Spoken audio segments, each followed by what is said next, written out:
Hare Krishna Maha. Und Mandali, toll dich auch zu sehen. Hat Mandali schon die Detis gesehen? Ja. Ja? Ja, gut. Kilajayo Jaya Hare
So, Haribol, Haribol, Haribol.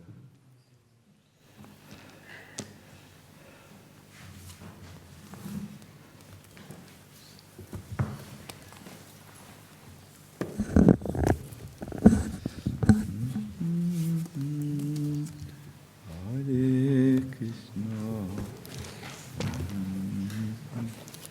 Na.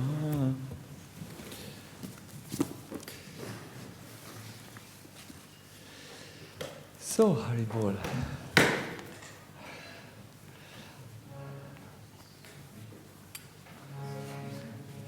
We will just sing a little bit more, just a little bit more the Hare Krishna Mahamantra. I want to welcome our internet audience. I think you are all here.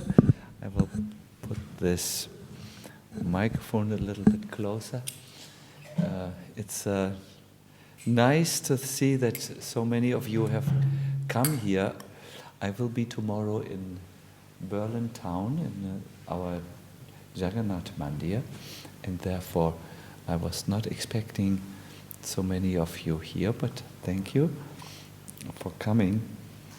I would like to speak today something from the Chaitanya Mahaprabhu's Leela about the idea of following one's calling. I think that's a very important subject matter to consider, and there is a very nice example of a modern devotee who in India has become a modern saint. It is all over the news in our ISKCON media, but it is also all over the news in southern India, and it's about an amazing personality who followed her calling, and I think we can learn something, and then I want to talk about a Leela of Chaitanya Mahaprabhu.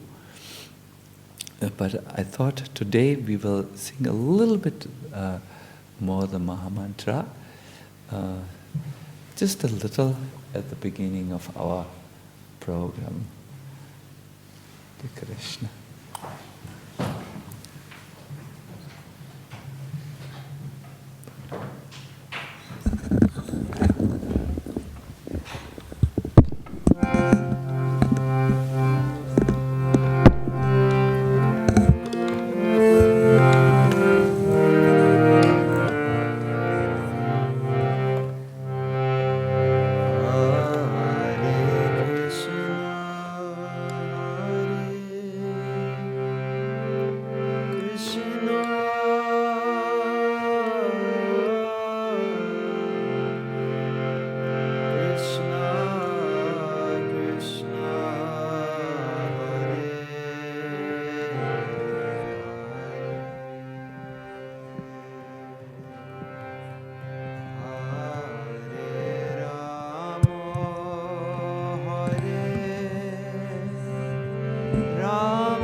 Krishna, Hare Krishna,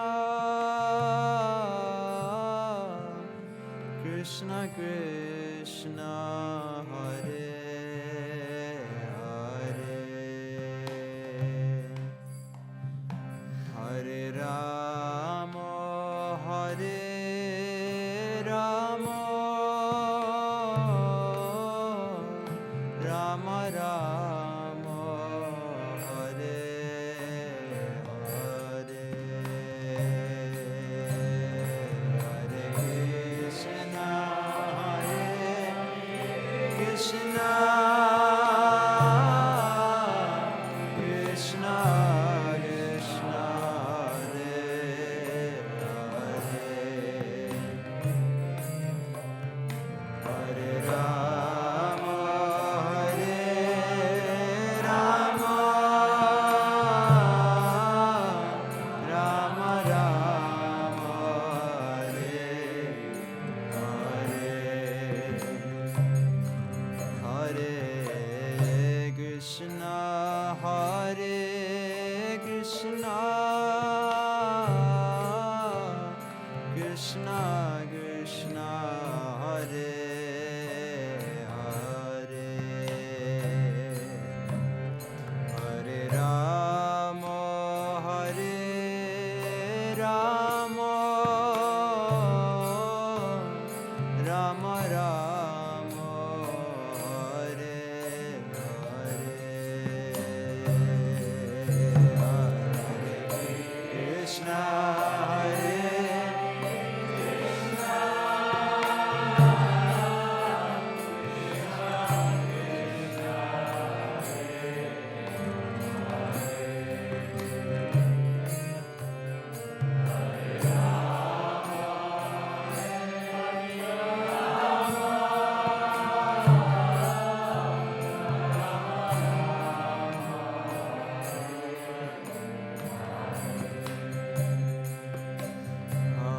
Hare Krishna, Hare Krishna, Krishna Krishna, Hare Hare, Hare Rama, Hare Rama, Rama Rama, Hare Hare, Hare Krishna, Hare Krishna, Krishna Krishna, Hare Hare, Hare Rama, Hare Rama, Rama Rama, Hare Hare, Hare Krishna, Hare Krishna, Krishna Krishna, Hare Hare, Hare Rama, Hare Rama, Rama Rama, Hare Hare, Hare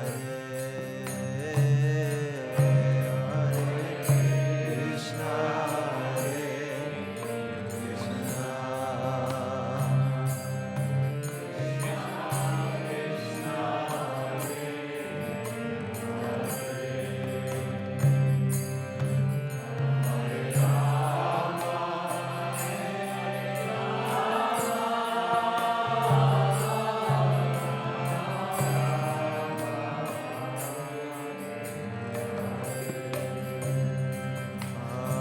Hare Krishna, Hare Krishna,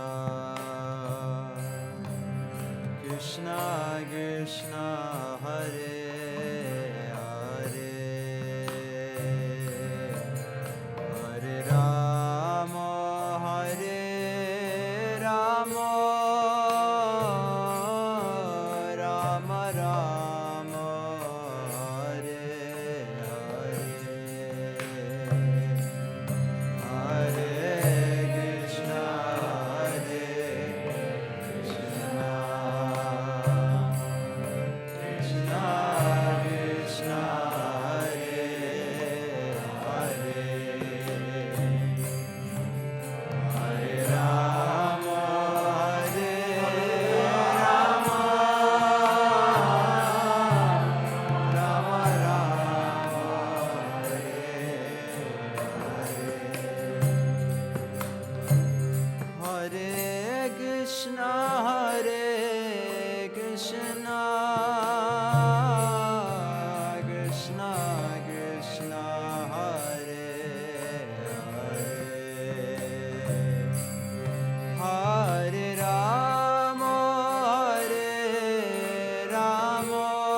Krishna, Hare Krishna,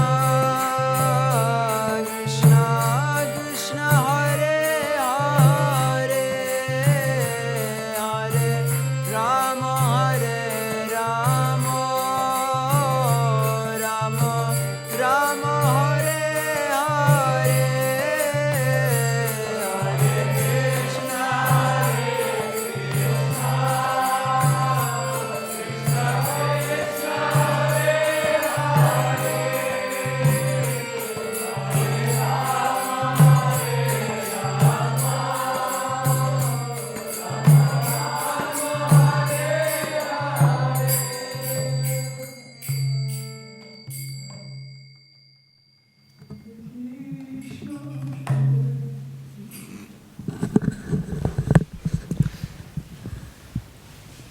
Hare Krishna.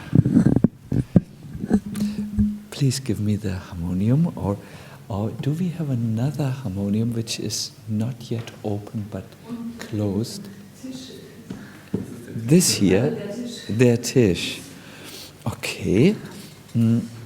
If we can just put it in front of me. Oops.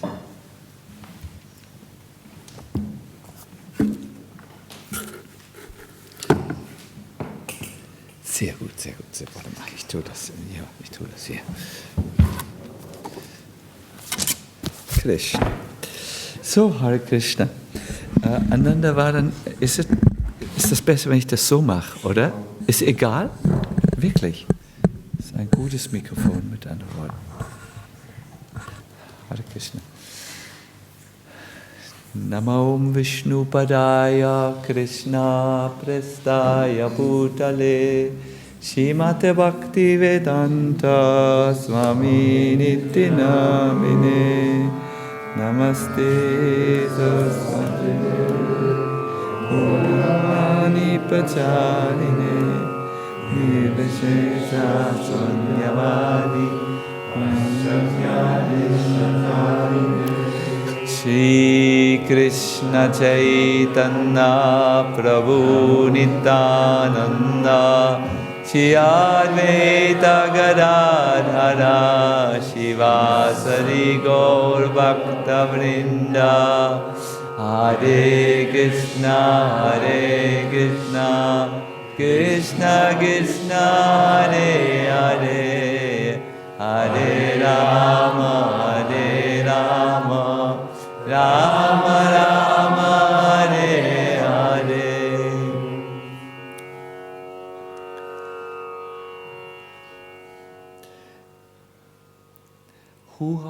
Who of you has ever been to Ahobilam? Ahobilam is a place where 9 forms of Lord Nrsimhadev are worshipped, and some of them are in caves, others you can reach only if you walk behind waterfalls. You need to first walk through the waterfall, then behind it, and then continue.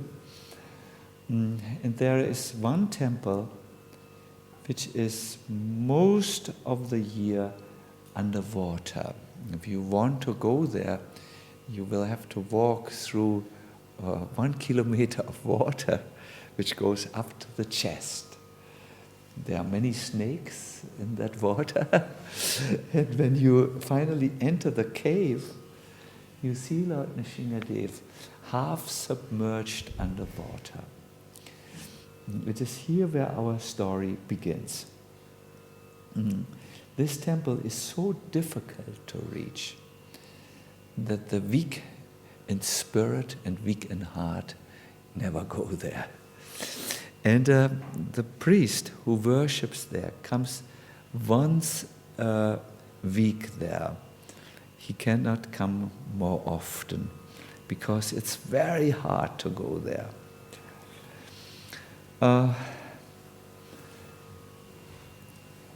This is happening in India. I will now tell you what happened in Azerbaijan, some country, exotic country of Russia. old lady once came to the temple in Baku. Baku is on the Caspian Sea, and if you draw a line, you come to Persia. This old lady came to Baku. She had received a Bhagavad Gita, and she had read it, and she asked the devotees if they would accept her. She said she wants to sell her flat and give the Lakshmi to the temple. The devotees had a meeting and finally decided to build a little anbau, something next to the temple or leaning on the temple, where this older elderly lady was welcomed. Soon it turned out she came to all the programs and all the Mangal Artis. Once the devotee went into her only room, and it was full of different deities. She had accumulated deities and different devotees from all over Russia who had started to worship their deities, and for one reason or another were not capable any longer, gave their deities to this old lady. She was known to be very devoted, but this was not without a problem to the temple devotees. For instance, she bought once a radio-controlled car and placed the deity of Gopal in the car, and then drove the deity in the courtroom of the temple. And then the devotees asked her, this is a new form of worship. She said, Gopal told me. The devotees thought, really? And there were other such creative forms of worship which would not fit totally into the way we really do things in our movement. But the lady always said the Lord told her personally. Once she was already something like 72 years old, she went to a sannyasi who was there and said, Gopal had told her to leave Azerbaijan and go to India.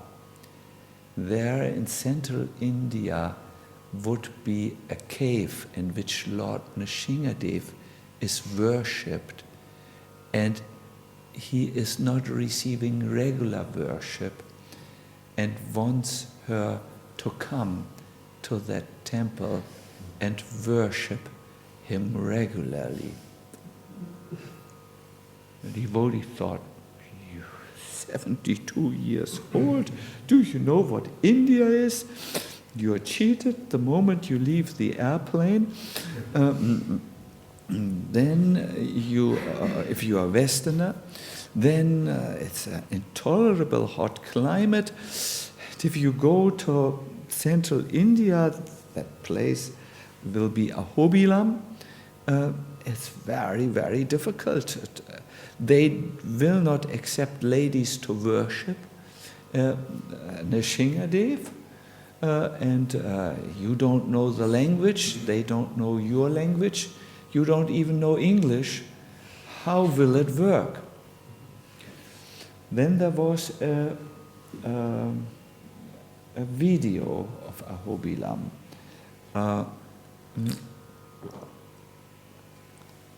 In this video, there was this temple which you can reach only by wading through water. I have gone there also, and you go so much deep into the water, and you really do not know what will happen to you. There can be tigers on the way, snakes on the way, but you trusting Lord Nrsingadev's promise that he will protect his devotees. We as devotees go there. At least some of us, maybe 10% of our movement goes there. The lady saw that video and said, that's the temple I saw which Gopal showed me, and I need to go. Devotees tried to dissuade her, but she was not someone to be dissuaded. Finally, the devotees knew she would go there anyways, somehow. So they arranged for one devotee from Vrindavan to meet her at the airport and take care of her. And she came with two big suitcases. It was clear she wanted to stay in India. Or it seemed like this, because when the suitcases were opened, they were full of deities, only deities. She was asked, you just took deities? She said, how can I leave the Lord? The devotee who received her at the airport tried to say, Vrindavan is only 4 hours by jeep away. Why don't you first go to Vrindavan, hoping that this lady would go and see Radha Syam Sundar, lose her heart, and forget about her impossible dream. But she said, I'm not going anywhere, because in Vrindavan, my Lord is taken care of by many devotees, but the Lord is not taken care of in Ahobilam.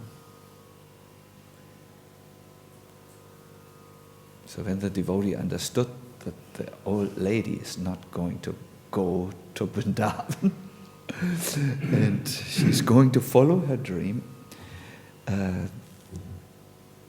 he went. He brought her to the priest. The priest, and he translated for the priest. This elderly lady had a dream. Lord Nrsingadev came to her in the dream and said, he's only worshipped once a week and he's hungry for the rest of the days. The priest said, she's a lady. How will she go? I can't go. But the lady said, I'm not returning. So there was a tent. She went into the tent. She said it's very, very comfortable and perfect there. And lived in the tent. The people in the village heard about the determination of this lady. They soon came together and they built her a little hut. She went every day through the water and worshipped Lord Nrsingadev. Soon the news spread that there was this lady who didn't speak Hindi, she didn't speak English, she only spoke that Azerbaijan version of Russian language, it's a dialect. And people came to her, stayed in her association and felt peaceful at heart.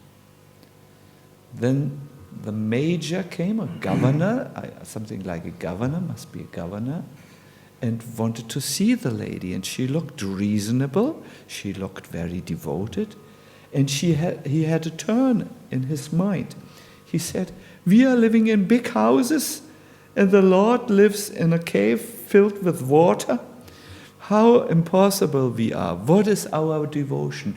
A little lady from Russia teaches us about surrender. And he organized, he had a voice, political power he had, a political will.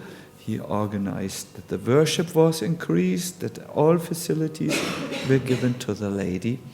And in this way, this Russian lady became a saint the saint of Ahobilam.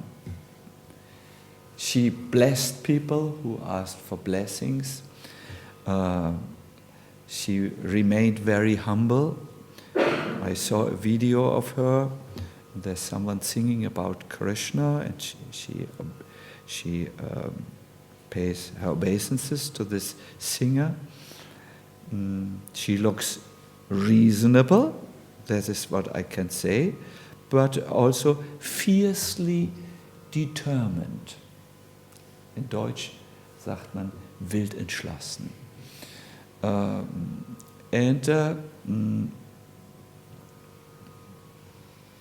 Then she was bitten by a cobra, the inevitable. If you live long in the jungle, some cobra will not like it. You may live in her territory or something. She was bitten by a cobra, so she prayed as her last breath was leaving her. That's what she said later. She said, as her breath was leaving her, she prayed, Lord Nrsingadev, you brought me all this long distance from Azerbaijan to here. If you want me to die, then this is your will and I will accept. But who will worship you? Then Lord Nrsingadev said, okay, you just put some charanamrita on the cobra bite.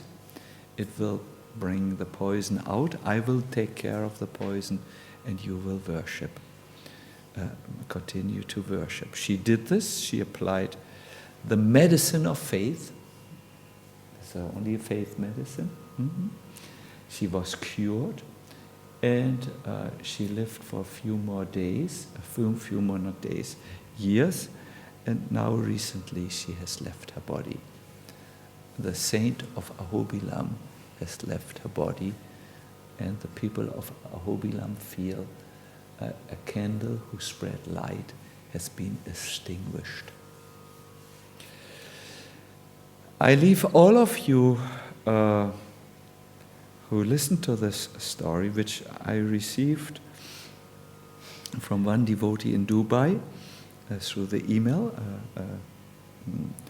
I leave you up to ponder this question.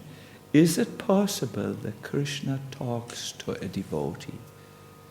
Is it possible that Krishna gives the devotee an order which becomes the calling, der innere Ruf of the devotee?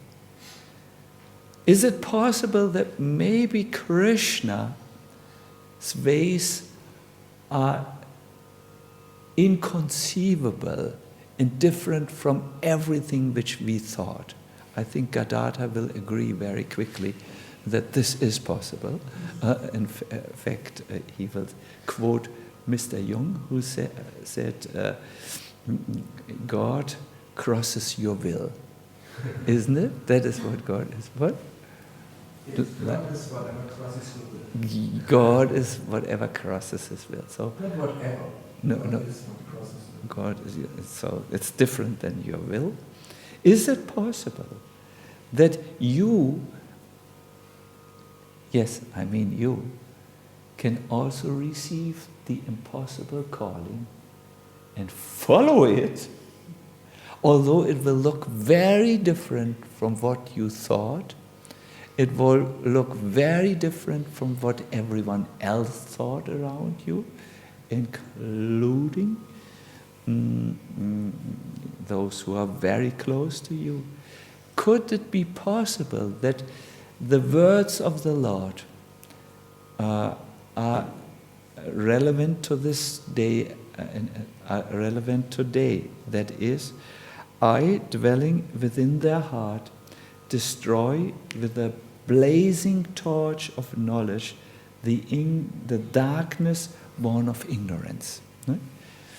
Ich, der ich in ihrem Herzen weile, vernichte mit der lodernden Fackel der Erkenntnis die Dunkelheit, die aus Unwissenheit geboren wird. I really want to have tell this story as an open question, something which I request you to engage your mind with as you now listen to our Gauranga Katha, where we hear of an impossible calling in Gauranga Mahaprabhu's pastime. Hare Krishna, Hare Krishna, Krishna Krishna, Hare Hare, Hare Rama, Hare Rama,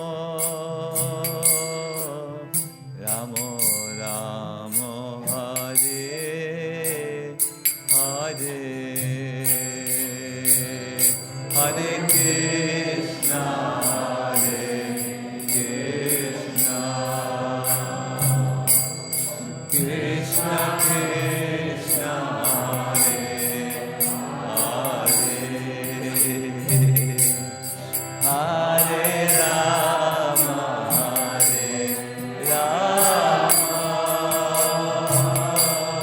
Rama Rama,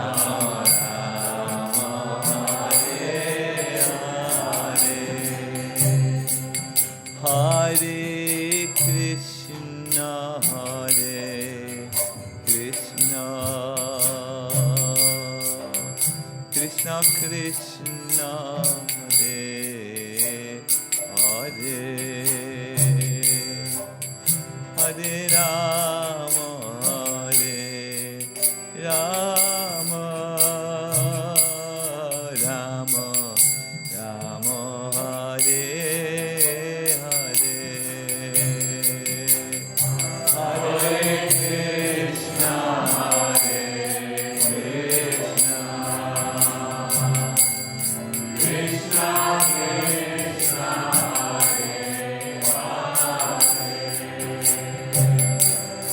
Hare Rama, Hare Rama,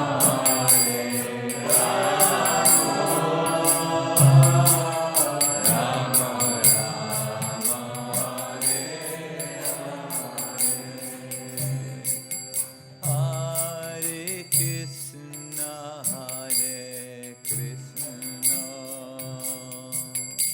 Krishna Krishna, Hare Hare, Hare Rama, Hare Rama, Rama Rama, Hare Hare, Hare Krishna, Hare Krishna, Krishna Krishna, Hare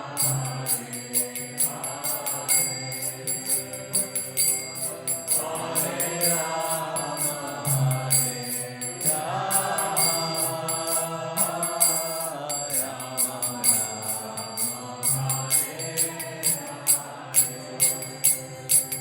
Hare Krishna, Hare Krishna, Krishna Krishna, Hare Hare, Hare Rama, Hare Rama, Rama Rama, Hare Hare, Hare Krishna, Hare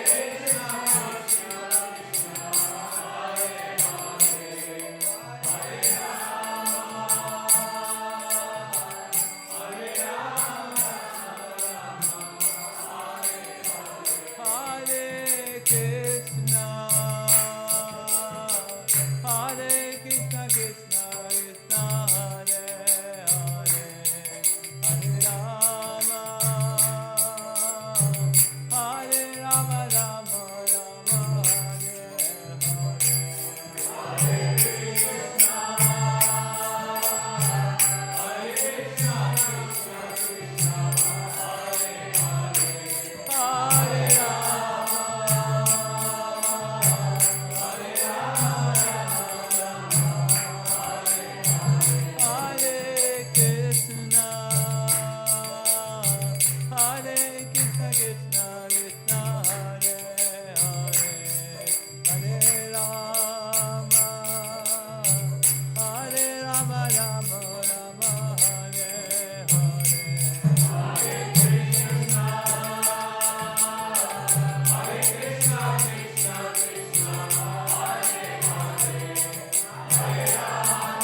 Sri Chaitanya Mahaprabhu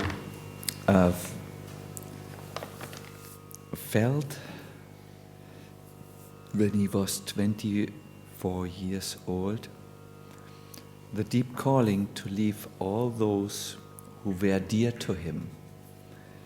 It's very difficult for us to understand this because we live some 500 years later, but to take sannyas was a very, very earth-shaking decision in old times. The sannyasi would go to his village, would go outside of his village, accompanied by many, many, many people who know him and who were crying and crying and crying. And he would take a stick, draw a line on the earth and cross it. And the people who walking with him stopped before that line, and he continued with the understanding that he himself would never go back and cross that line back again. He would be considered socially, that is for his people, a dead person. Now Chaitanya Mahaprabhu was loved by the people of Navadvip. He was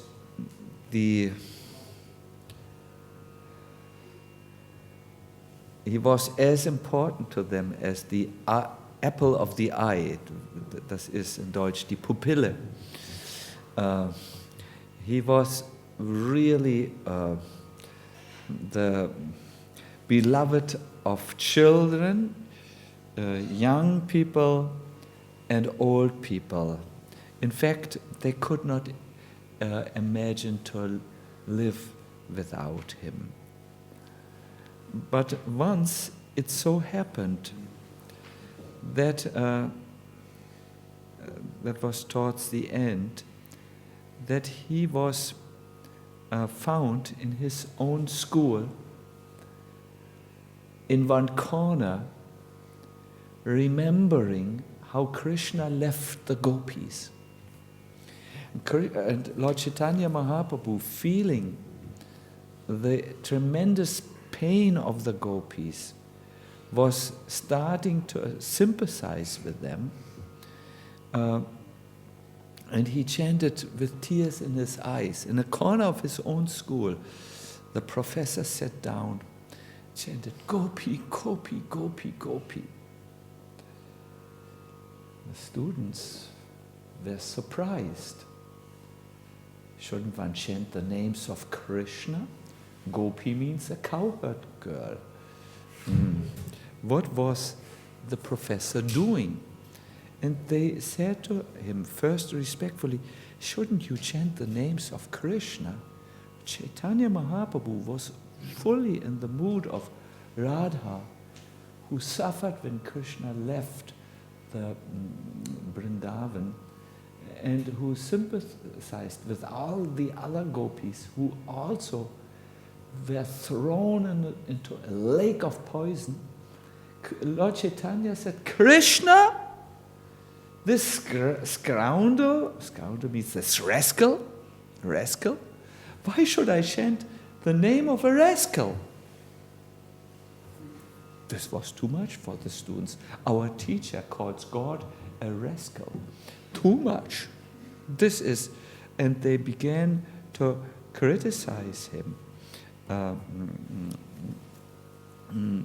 When Chaitanya Mahaprabhu saw how the students were taking the side of Krishna, he was further enraged, picked up a stick and ran after the student. one student, his name starts with A, I've forgotten his name deliberately, he complained to Gangadas and said, your student, who's now our teacher, has become mad. You need to do something to discipline him. So when Gauranga Mahaprabhu became aware of this, he said one mythical sentence, mysterious sentence. You say in English, an enigmatic sentence. Enigmatic heißt rätselhaft. The medicine Pipalikanda was prepared to cure an excess amount of mucus, but now it has been shown that it had the opposite effect. The mucus has only increased. With this, he wanted to say, I came to help people come closer to Krishna and cure their disease, which is like a mucus disease. I came to give them the medicine, but now they are revolting against me. I must do something to save these people. And knowing that at that time, sannyas was highly respected by one and all, he decided to take sannyas in order to move himself into a very respectable social position where he would not be questioned and criticized any longer. So he said, I have come to bring people love of Godhead, but now where they turn against me, I will shave up. Then they will respect me and take the medicine. The first one he told about his calling was Nitai, who broke down crying. The second person he informed was Mukunda, who when he heard Mahaprabhu's decision, he responded by singing a song and then fainted. Shocking, when someone tells you something and you sing, it means it really has, really has shocked you or something. Then he told Gadadha. Gadadha said, in order to spread Dharma, do you have to kill your mother? Gadadha knew that Mother Sachi would most probably not survive. Then he told Mother Sachi.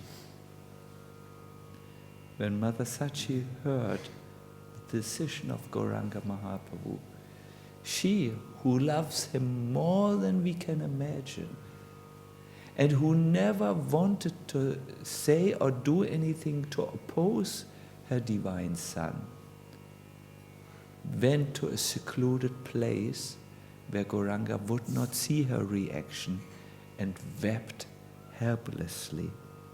Already her husband, Jagannath Mishra, had left her. Already her second son, Vishvarupa, had left her. And before Vishvarupa, 7 or 8 daughters who had been born had left her. Right after the birth, do you know what it means for a woman if she loses a child? I have one woman disciple who told me that she lost a child when the child was only this small. It was for many years a big traumata. Yesterday, we saw a woman as strong as a giant, wie ein Riese, weeping, having water in her eyes. I asked her, how many children do you have? Because she always said, I have many children and they all came out good. And then she said, with tears in her eyes, I have 3 children. One died when she was still in the womb. The other child died when she was born. And now I have 1 daughter. 3 children. Because how can a woman, how can a mother survive the death of one of her children? It's not possible. And taking sannyas was equivalent to a social death. Mother Sachi did not know what to think. She just cries. Then, in the evening, Gauranga Mahaprabhu came to his mother. He said, please do not think I can actually leave you.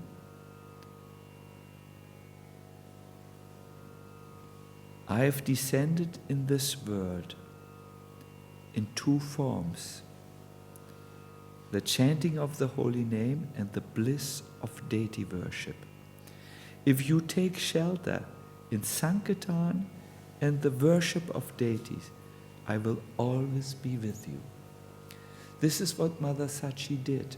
She chanted the holy name and worshipped 2 deities. Do you know what deities they were? Krishna Balaram. Krishna Balaram. And Lord Chaitanya would often come, because he's Krishna, from Puri and take prasadam, which she cooked. Because he had said, I'm there when you have the holy name and when you enjoy the bliss of deity worship.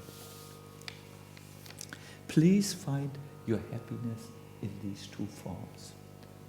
Later, Mahaprabhu met all the devotees and he also told them, please find your happiness in these 2 forms. Worship me by singing the holy name and worshipping the deities. I think if you look today on the beautiful form of Radha Kunya Bihari, maybe our cameraman can do this for all of you who see. You must agree, they are very, very beautiful. And Kunya Bihari has a turban where he looks extremely adventurous. Abenteuerlich fast. Ne? He is ready for action. So this is the bliss of deity worship and the bliss of chanting the holy name. That's where Mahaprabhu can be found. That's where God can be found. That's where he can always reveal himself to the devotees. When Mother Sachi, when you hear a news which is shocking, you first park it somewhere, and then, depending how shocking the news is, when it's very shocking, it takes a few hours. When it's not so shocking, then somehow the mind goes back to the news and deals with the news, and then the entire shock comes over you. It's the second time.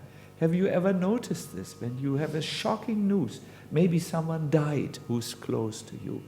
First you hear it and the mind just can't deal with it. Then the mind goes again to the news after some time, and then the news strikes you in its full strength. Hare Krishna. So Mother Sachi, when she actually understood Gauranga Mahaprabhu wanted to leave her, fell down unconscious to the floor. Chaitanya Mahaprabhu sat down before his mother and sprinkled water on her. And when Mother Sachi came back to life, she said some beautiful words which I want to read to you. Na jaiba, Bapa mayera chadia. Don't go, dear son. Don't leave me and go away. I can only stay alive when I look at your beautiful lotus face. Your eyes are like lotus flowers. Your face is the moon. Your red lips are beautiful. Your teeth are pearls and jasmine flowers. When you speak, your beautiful words are like a shower of nectar. If I cannot see your walking and your graceful movements, which look like that of an elephant, how can I remain alive?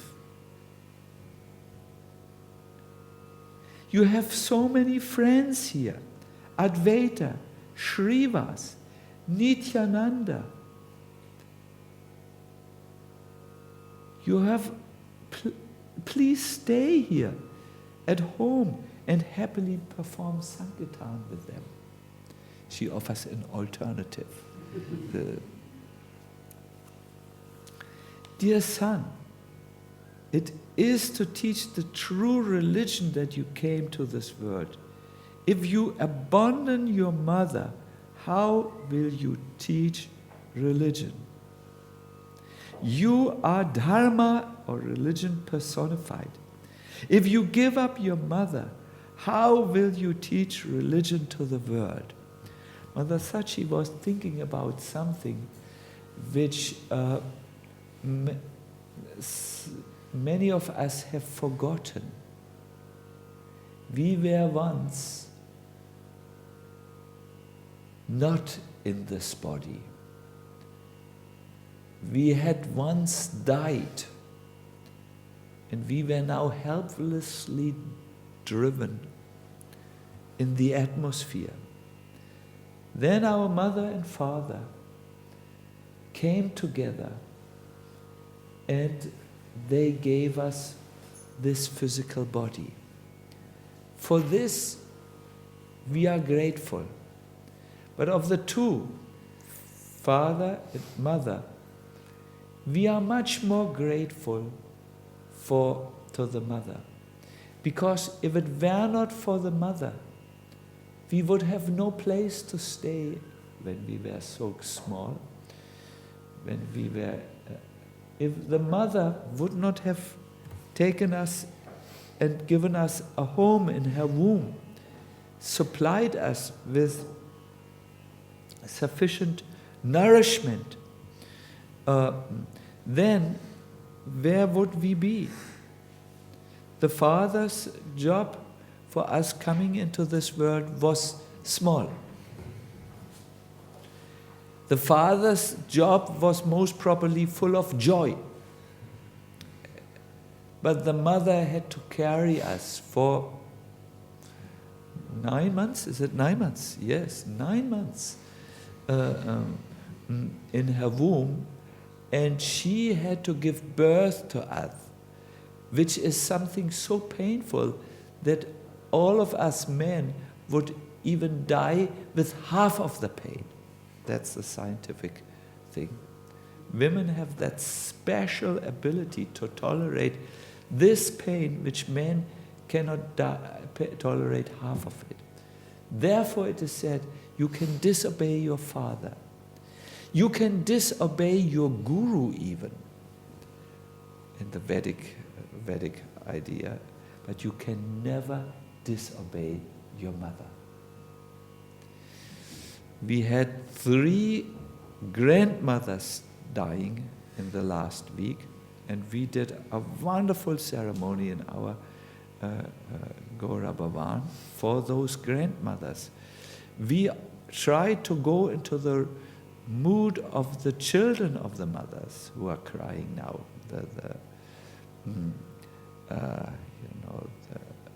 Because mother is very, very important.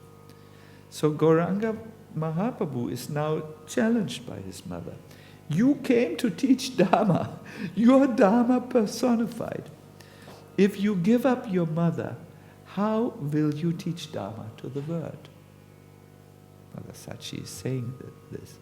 And then she sings in the Karuna Baitari Raga. It's a raga which invokes compassion, Karuna. Pranira Gauranga Herabab Anatini Chadite Najujai. Dear son, more dear to me than life, dear Gauranga, look at me. It is not right for you to give up your widowed, helpless mother. Perform kirtan here with everyone in your own courtyard. Nityananda will help you. I look in your love-filled eyes. I look at your long arms. Your words shower nectar upon me. Even when there are no lamps, your limbs fill my house with light. How much nectar comes from your reddish feet? Chaitanya Mahaprabhu sat and listened to the person who was most dear to him. Sachi was like Kaushalya speaking to Lord Ram. Then, by that time, Sachi had turned white. Her hair was already white. Now her skin was white. She was all skin and bones. Overcome with grief, she had not eaten anything. When Lord Chaitanya saw that his mother would not stay alive if he would leave her, he took her to a secluded place and said, please listen. For many births, I have been your son. Please carefully listen to your own glories. There was a time when you had the name Prishni. There was a time when you were Aditi in Svagaloka. Then also I was your son. At the time I descended to this world and was known as Vamana. You know Vamana? Aditi's son. Then you were also my mother. Then again you became Devahuti, and I became your son known as... Another time you became Kaushalya, and I became your son.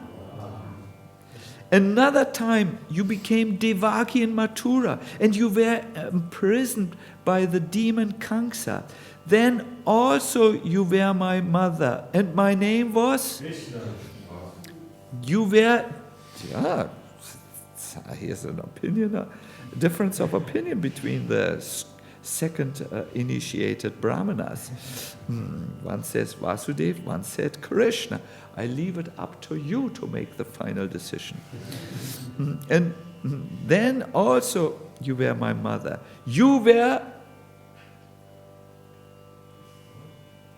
No one is sure any longer. Devaki, that's right. There are different opinions about this. I have taken birth twice to begin the Sankirtan movement. Both times I am your son. So it's Chaitanya Mahaprabhu and Nityananda.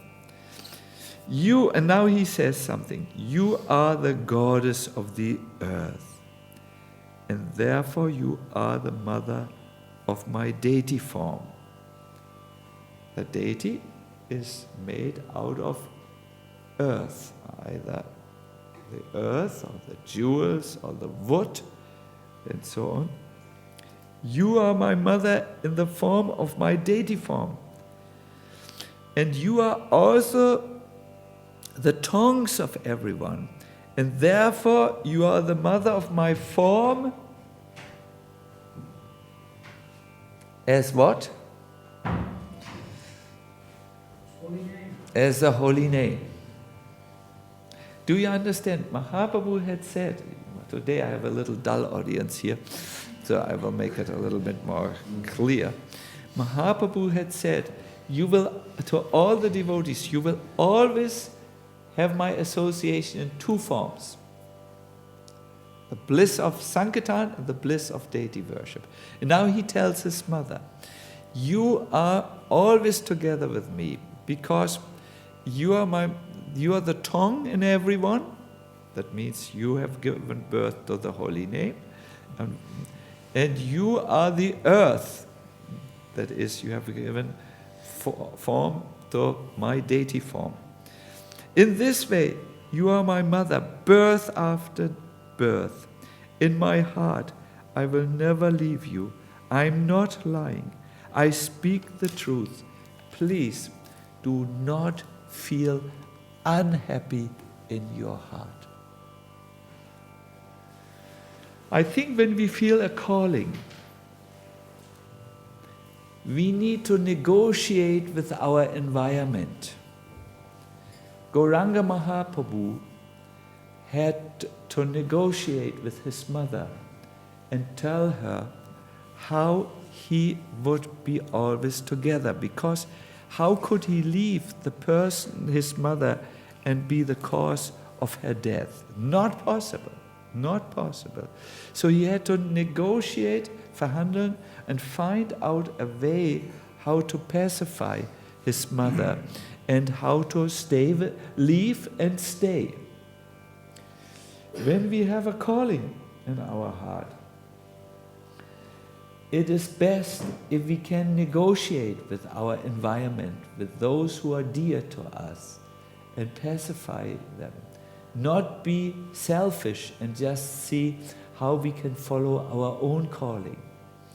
Maybe some of you have not taken care enough of this point when you left your family and became a Hare Krishna devotee.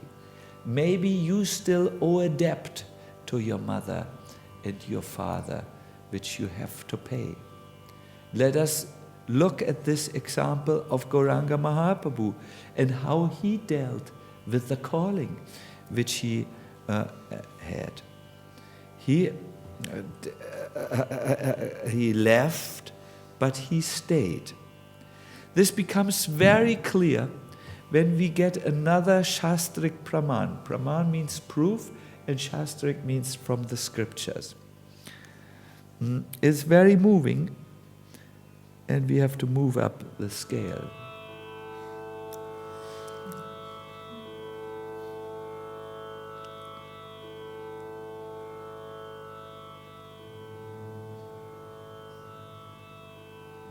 Mother Sachi says in this account, I think it is from Chaitanya Mangala, you are saying you will leave me. I think now my karmic reactions have fructified. I, who was glorified in Navadvip as the mother of Vishvambara, the maintainer of the universe, will now be laughed upon as a person who is left by her son. Everyone will say there was no real love at home. No one will even utter my name. When Gauranga Mahaprabhu heard this, he replied, "Oh mother, mother, do not speak in this way. I'm telling you the truth. Although I leave my home, in every country you will remain my mother. Even in previous lives you were my mother, and I was your son. I am worshipped throughout the three worlds, but you are worshipful even for me. If someone says, O Sacinandana, means O son of Sachi, even if they are completely devoid of devotional practices, they at once bring me, along with all my associates, under their control. Please let us throw our hands in the air and say, O Sacinandana! O Sacinandana! Whosoever joyfully sings the name Sacinandana becomes imbued with transcendental knowledge. You just need to sing Sacinandana, Sacinandana, and you get transcendental knowledge. He becomes an expert in all the scriptures, filled with love, and he becomes exceedingly, also außerordentlich, dear to me. One who simply utters the name Sacinandana, Sacinandana! is blessed and has purchased me. Whoever repeatedly sings Sacinandana, Sacinandana! with a happy heart, his knowledge and wealth are fully successful. Some of us are thinking about business. You need to now introduce this process in the business. Start your day with singing joyfully Sacinandana. And you will become, and someone who does this personally becomes a sacred place of pilgrimage. One who utters the name Sachi, Sachiputra, or Putra, Sachiputra, or Navadvip, attains the fruit of perfectly studying Vedanta. If at any times a person sings Sri Sachi, Sri Sachi, Sri Sachi, Sri Sachi, Sri Sachi, Sri Sachi, I remain satisfied with him for lifetimes. Oh, what more can I say? That person becomes my guru. Therefore I say, Mahaprabhu says, therefore I say, by accepting the name of Sri Sachi, even a great offender becomes extremely dear to Sri Gauranga.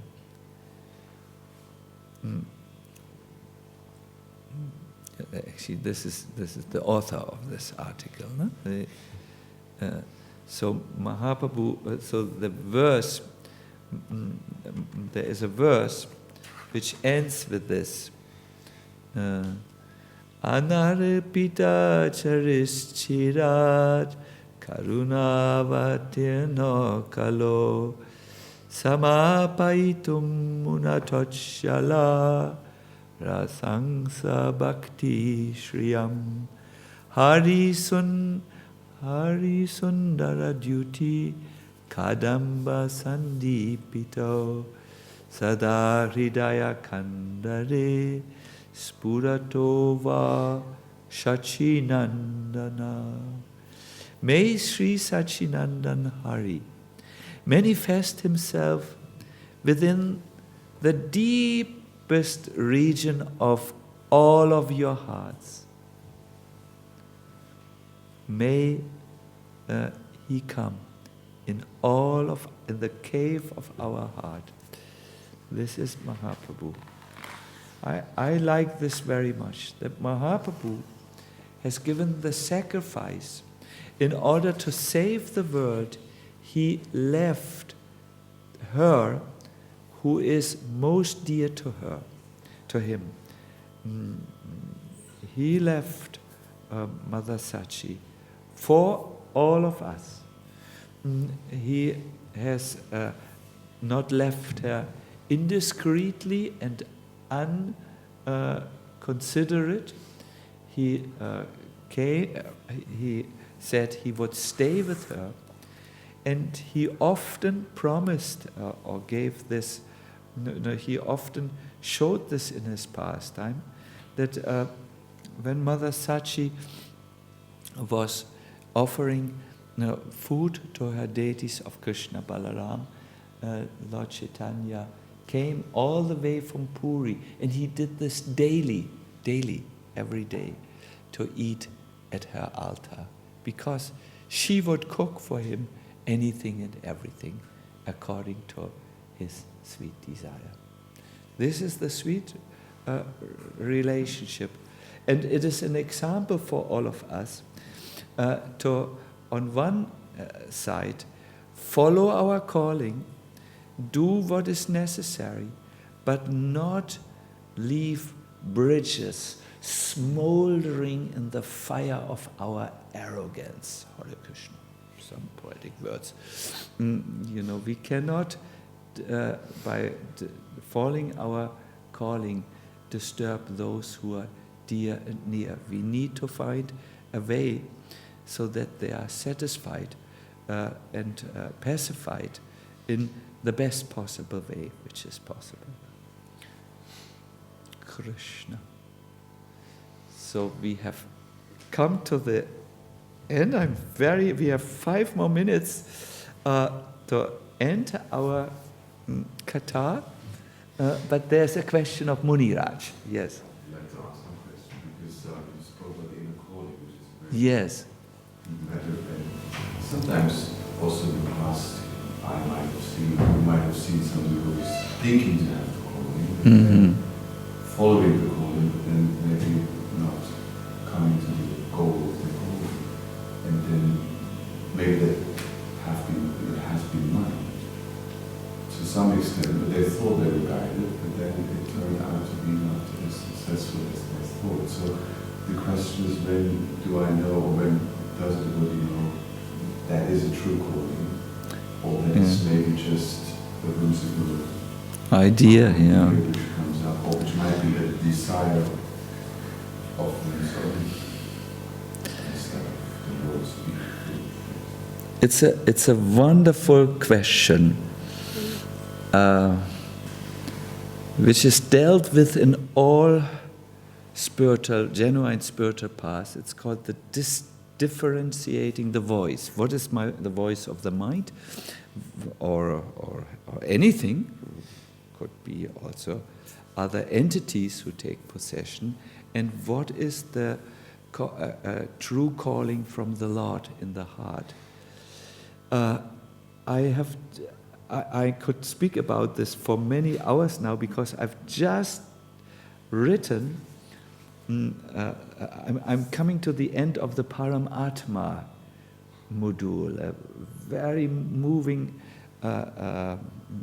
account of this, because there is a person who has a calling, and he needs to clarify this for himself in that Paramatma module. And the idea is the voice of the super soul. I will tell it very clearly. When it's really a voice of the super soul or true calling, you will feel great certainty that this must be done, and a Gewissheit. The mind will be satisfied and peaceful. And if you are not able to follow that calling at the moment, it will come repeatedly. The super soul will not just give one idea and then you either take it or leave it, but knowing well that your own doubts, your hesitations, your weaknesses are in the way, he will again and again come. I personally have this in my life, that the Lord wants me to, at this moment, go something which requires a personal sacrifice of me. And what I have seen is, I was not able to follow this calling for quite some time, but it has come again and again. And the Lord is very kind. It comes through scriptures. You read in the scriptures, wow, yes, I should do it. You hear it from your spiritual master. I mean, as I listen to a tape of Srila Prabhupada, the super soul, you must know, directs everything, and he can speak through many mouths. He can speak through many languages. even he can do something that you know you should. You can take something like an oracle, which you may not in other times give much weight to, and boom, you pick the card, and it is exactly what is going on already since many days, many years, and so on. And you think, what else do I need? In other words, I want to say briefly here, but I have given a whole thing about this after a lot of research. And just in brief, it will be very clear. You will not doubt it, that this is right to do, and it will come again and again. Then it's a good calling. Now, if you want to see is this really very, very good, if you still have a shadow of a doubt, it's always said you should go to Guru, Sadhu, and Shastras, your friends, spiritual friends, and the scriptures are for sure available to you, and Prabhupada is also available to you. And mostly, if it's a real thing, it will come through these things. You will see, and you will not have any opportunity to doubt it if it's a real calling. Like this lady, everything, Muni, was against this. At 72 years, lady doesn't speak anything, has given all her Lakshmi to the temple, and somehow she ends up in India, and the Lord takes care of her in some ways. Now, many of us had a calling to come to Krishna consciousness, but many of us, if we asked ourselves, am I really successful? Have I reached the perfection of my calling? We say, Krishna. And the reason is mostly, that is my own analysis and the analysis of Jiva Goswami. It lies in a word, Sharanagati. Jiva Goswami says you can leave aside all the other processes of bhakti. If you only follow Sharanagati, you will get the perfection of bhakti. And he says that when you can surrender to the Lord's wish, then the relationship between you and the Lord is clear, so that you are nourished by Him. But when you are not able to surrender, which is natural, we should not have natural means in the sense, it's not, that this will happen to most conditioned souls, no? Then your lack of surrender builds something like a cloud which is between you and the Lord, just like a cloud is between you and the sun. The Lord is always there, but your lack of surrender builds a cloud so that you cannot be nourished by the rays. So for all devotees who have understood, I'm dependent of Krishna. This is, first of all, you need to understand this. I'm dependent on Krishna. And who have then surrendered to Krishna. Everything goes extremely easy. But no one of us can and will surrender if you do not fully understand my life is dependent on Him. You will not do it. You will take other shelters, durashraya is the Sanskrit word, which are like clouds between you and the Lord. So this first understanding is how our life is dependent on Krishna.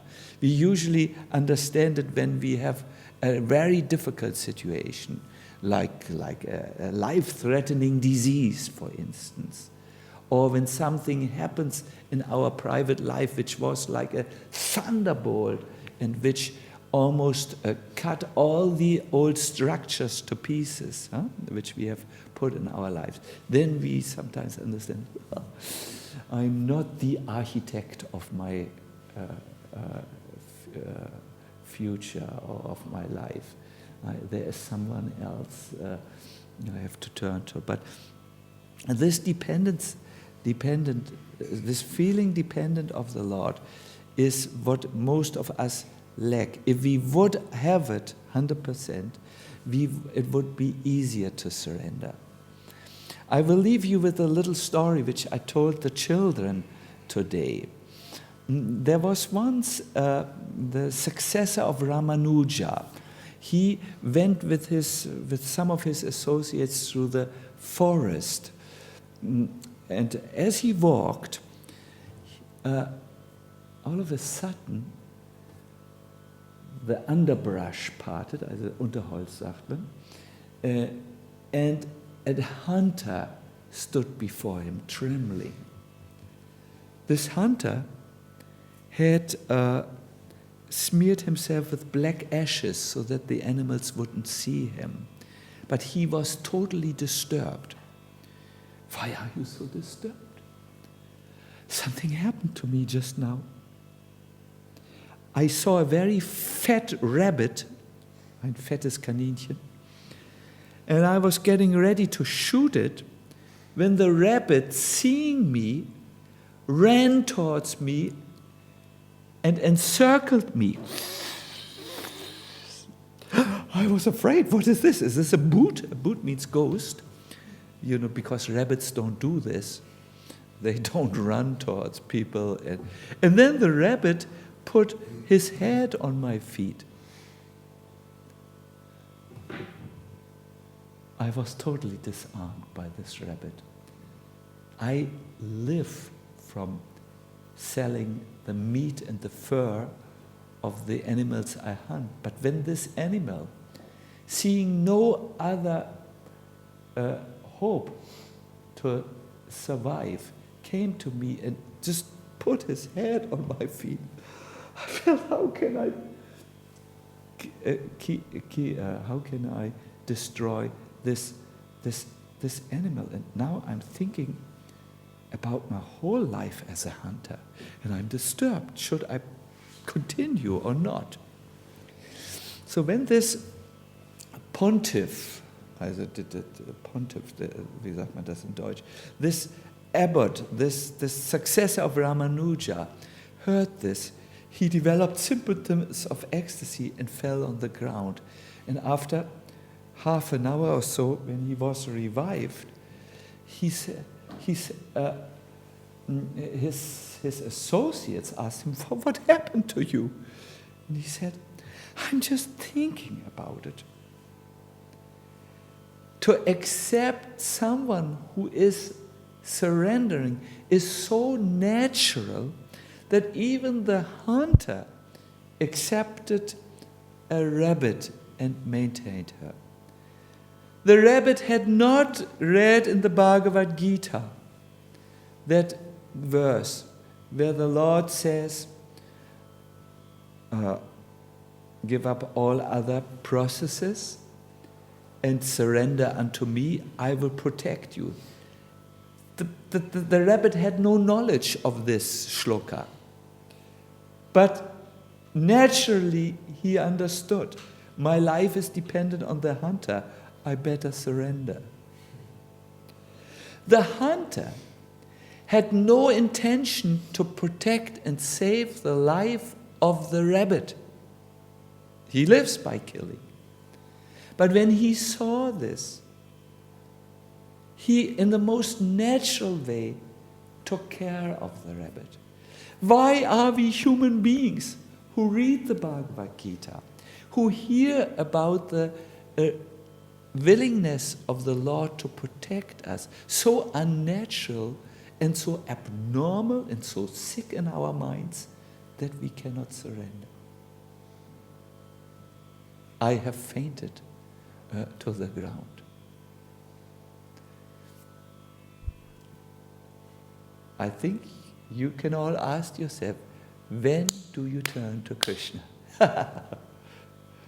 We have just now, we have in our Gaura Bhavan wonderful devotees, and I told just one of the devotees yesterday, please, you need to turn to Krishna now and surrender to him. That will help you to understand your life better. And the devotees did, and already it's going some good direction. This is the thing. We don't yet surrender to Krishna because we don't understand that we are dependent on him. If we do, it will be the most natural thing. So therefore, I'm always saying, surrender in small steps. Every journey starts with a step out of the house. Every journey. And to make that step out of the house, follow your calling. With this, I'm looking into the camera, because I mean you also there in the camera. I want to thank you very much. Now our time is up. I think we were just maybe we have learned a new melody, Jai Krishna and myself. We did just 3 minutes, just to finish it properly.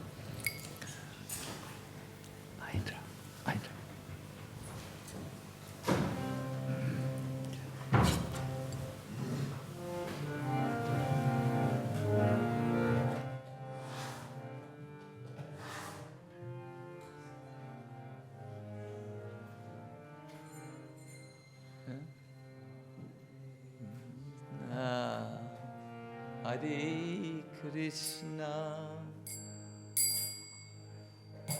Krishna Krishna, Hare Hare, Hare Rama, Hare Rama,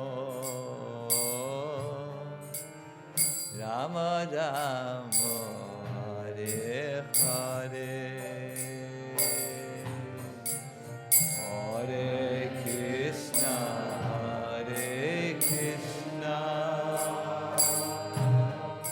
Krishna Krishna, Hare Hare, Hare Rama, Hare Rama,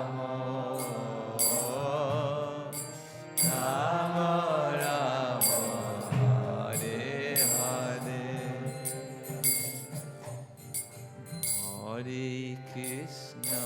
Hare Krishna,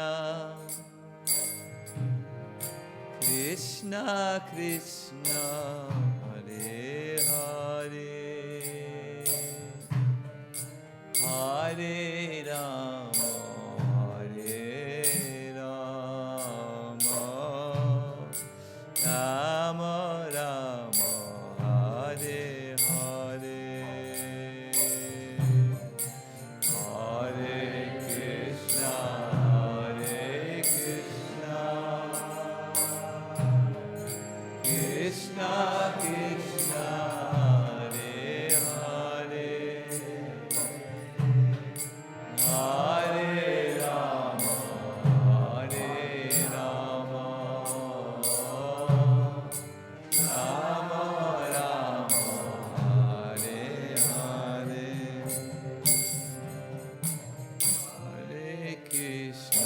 Hare Krishna, Krishna Krishna, Hare Hare, Hare Rama, Hare Rama, Rama Rama, Hare Hare, Hare Krishna, Hare Krishna,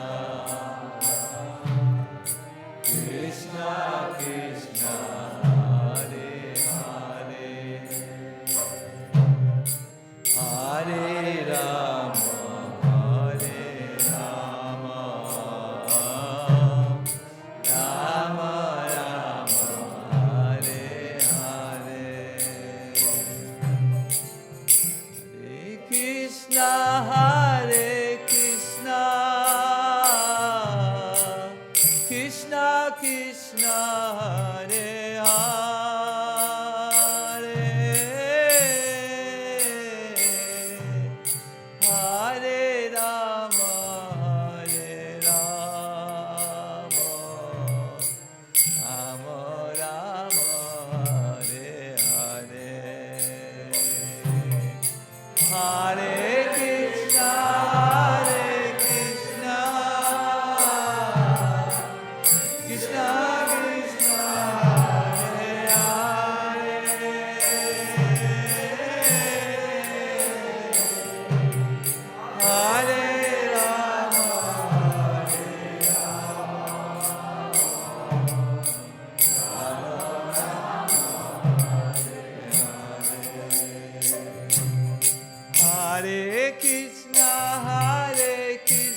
My dear devotees, I think you are not surrendering enough to this high melody. You have to put a little power in this.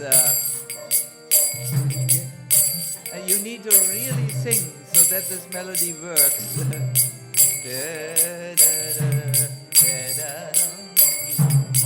Everybody please. Hare Krishna, Hare Krishna, Krishna Krishna, Hare Hare. Oh, Hare Rama, Hare Rama. Oh,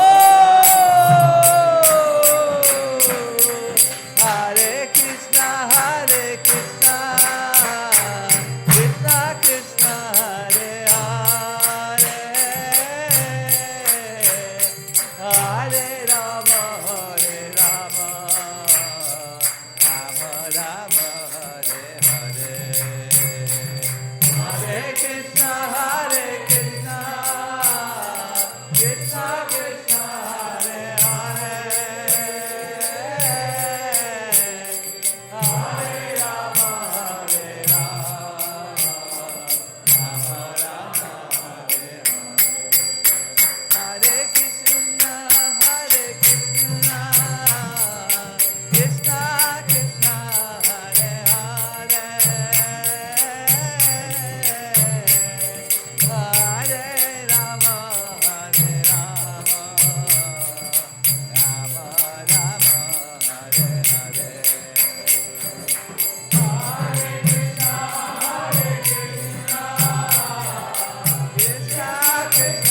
Kunya Bihari Radha, Kunya Bihari Sri Radhe.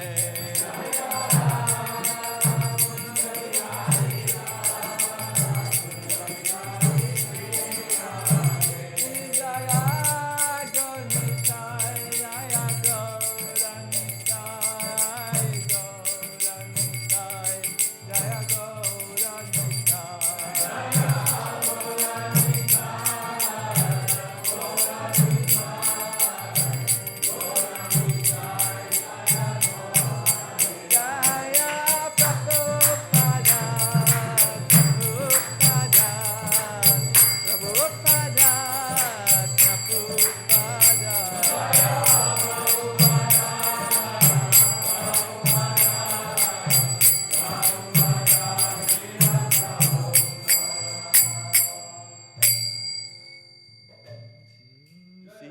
Chaitanya Mahaprabhu ki Jai.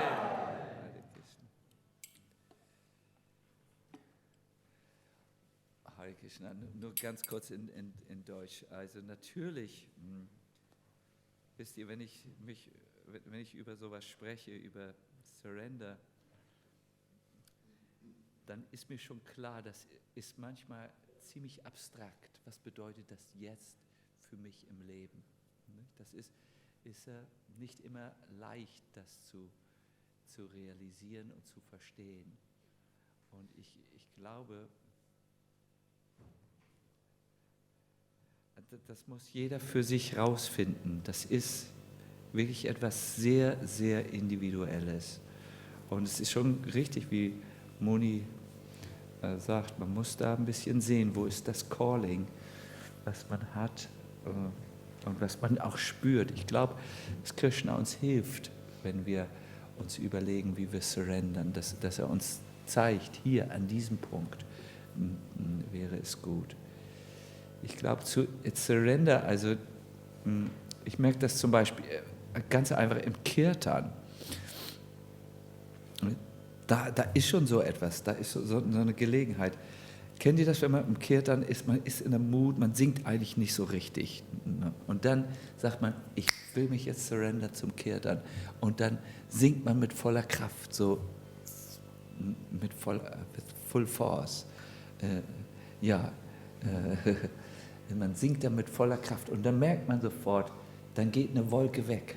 Nicht? Also das kann man sofort merken. Und ich glaube, es ist jeder Einzelne von uns wird sehen, wenn er sich surrendert, an dem Punkt, wo er sich surrendern müsste, dann geht einfach eine Wolke weg, das spürt man sofort.